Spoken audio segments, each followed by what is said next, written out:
할렐루야. 오늘은 마태복음 새벽 강의 99번째 강의가 되겠습니다. 오늘은 마태복음 10장 16절로 27절 말씀을 통해서 박해에 대한 각오, 이런 제목으로 함께 말씀의 은혜를 나누려고 합니다. 우리가 복음을 전하는 일과 복음을 전하는 자들에 대한 박해는요, 서로 떼어놓을 수 없는 관계를 가지고 있어요. 복음은 빛으로 나타나며 어두움이 빛을 싫어해서 대적하기 때문에 그래요. 그래서 복음을 위해 박해를 받는 일에 대해서 성경에서는 많은 상급이 약속되어 있습니다. 자, 그러면 이런 복음을 전하는데 전도하는 사람들, 그 전도인들은 어떤 무장을 하고 어떤 자세를 가져야 할 것인가? 우리 주님은 전도인들의 자세에 대해서 여러 가지로 말씀해 주셨어요. 그런 말씀들을 좀 요약하면 몇 가지가 있는데, 첫 번째는요, 뱀같이 지혜롭고 비둘기같이 순결하라, 이렇게 말씀하셨어요. 주님의 이 말씀은요, 어떤 하나의 격언처럼 교훈처럼 우리에게 들려주신 말씀인데, 주님께서 뱀같이 지혜로우라고 하셨을 때에 이 뱀을 하나의 지혜의 대명사로 사용하셨단 말이죠. 사실 뱀은 위기에서 자기 몸을 보호하는 지혜에 출중한 동물이다, 이렇게 알려져 있어요. 그리스도인의 지혜의 복음은 어디에 있어요? 오직 하나님의 말씀에 있어요. 우리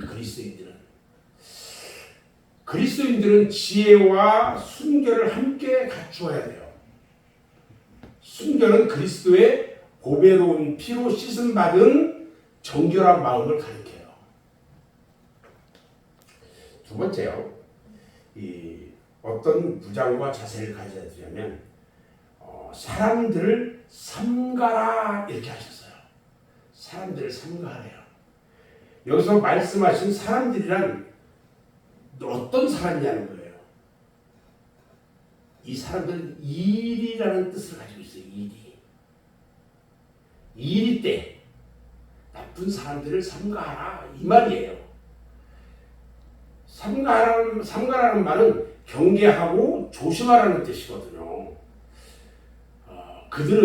이 일대들은 전도인들을 핍박할 자들이기 때문에 그들을 경계하고 조심하는 것은 당연하다는 거죠. 그리스도인들은요, 그리스도의 증인으로 핍박을 받아야 할 자리에서는 핍박을 받아야 할 것이지만 스스로 저들을 격동시켜서 핍박을 자초할 필요는 없다는 거예요. 핍박의 그물을 피하고 복음을 지혜롭게 전하기 위해서 주님은 뱀같이 지혜롭고 비둘기같이 순결하라고 말씀하셨던 거예요. 세 번째, 전도인들의 이 무장과 자세는 뭐냐? 무엇을 말할까 염려하지 말라는 거예요. 그들은 복음을 전하는 일로 인해서 공유에 넘겨지게 될 거고 채찍질을 받을 것이고 총독들과 임금들 앞에 끌려가서 서게 될 거라는 거예요. 이 같은 일은요, 신문하는 그들이나 이방인들에게 그리스도를 증거하는 증인이 되기 위해서는 부득이한 일이었다는 거죠. 그들이요, 법정에 서면 무엇을 어떻게 대답할 것인가에 대한 염려가 생길 것이에요. 그러나 주님은 이 일에 대해서 염려할 것이 없다고 하셨어요. 주님의 이 말씀은 성령께서 우리에게 지혜의 말씀으로 주셔서 우리의 입으로 스스로 말씀을 전하도록 하는 것을 의미하고 있다는 거죠. 이 같은 일은 베드로가 백성들 앞에서 담대히 복음을 전할 때에 제사장의 무리들에 의해 잡히게 됐을 그 당시에 대제사장 안나스하고 또 가야바하고 요한과 알렉산더와 대제사장의 문중이 다 모였던 자리에서 성령이 충만해가지고 변론을 한 일에서 나타내 보여줬다는 거예요.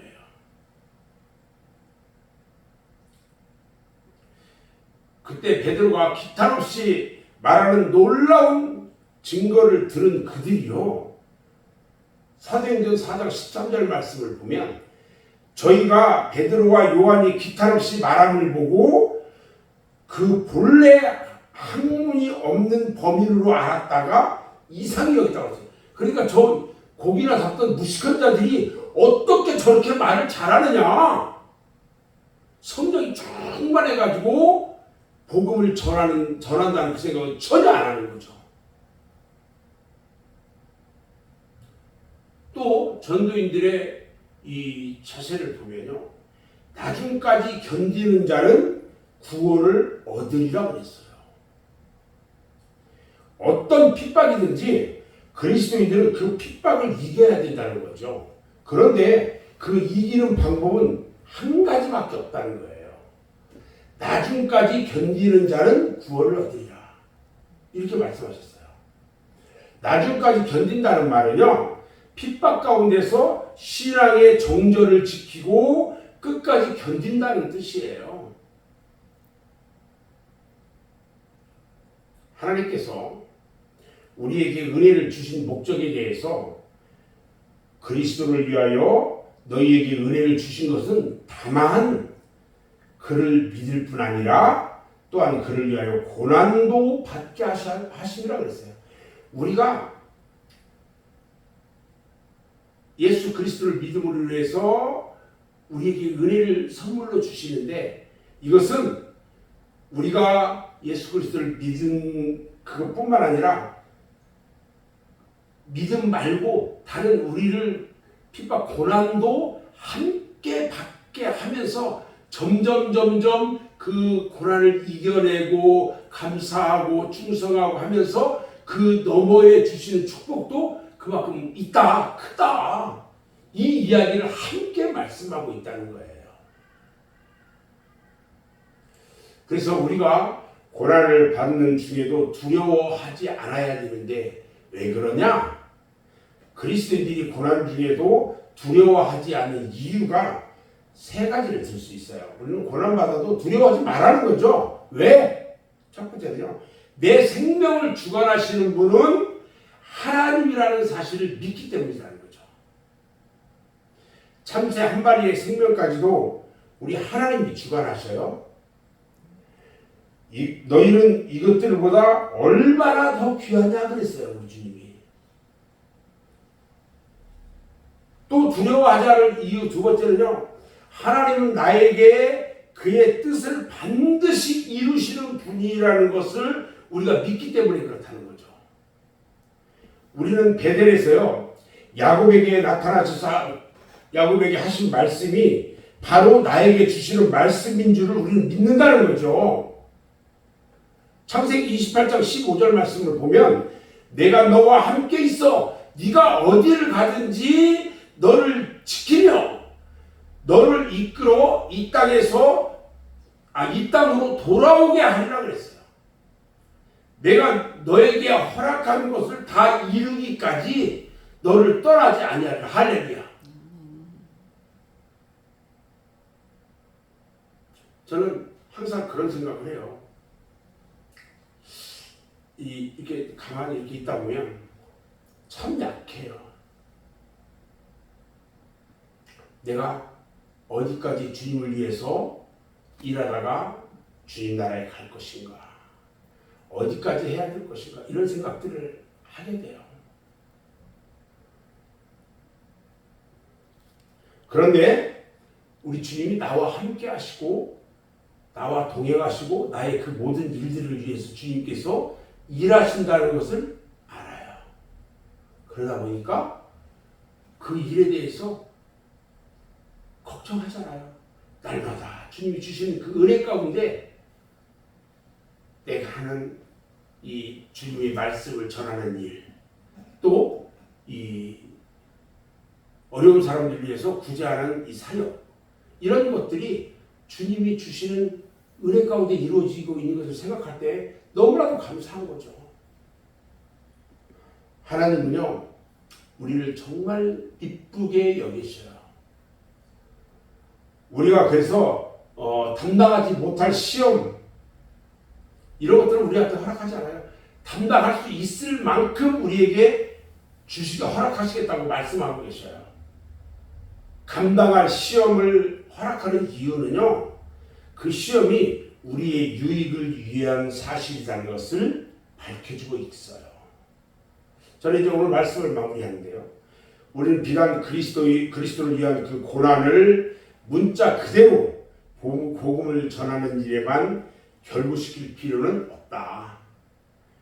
우리의 생활 중에 어려움이 왔을 때에, 혹은 가난이나 질병이나 환난 중에 있을 때에 이것을 주님을 사랑하는 마음으로 인내로서 이겨나간다면 그리스도의 고난에 동참하는 방법이 될 것이라는 거죠. 바울은 말합니다. 하나님이 우리를 위하시면 누가 우리를 대적하겠느냐? 누가 능히 하나님의 택하신 자들을 송사하겠느냐? 의롭다 하신 이는 하나님이신데 누가 정죄하겠느냐? 이렇게 말씀하셨어요. 오늘 하루도요, 주님과 동행하면서 기쁨으로 충성하는 복된 한 날 되기를 주님의 이름으로 축원합니다. 아멘.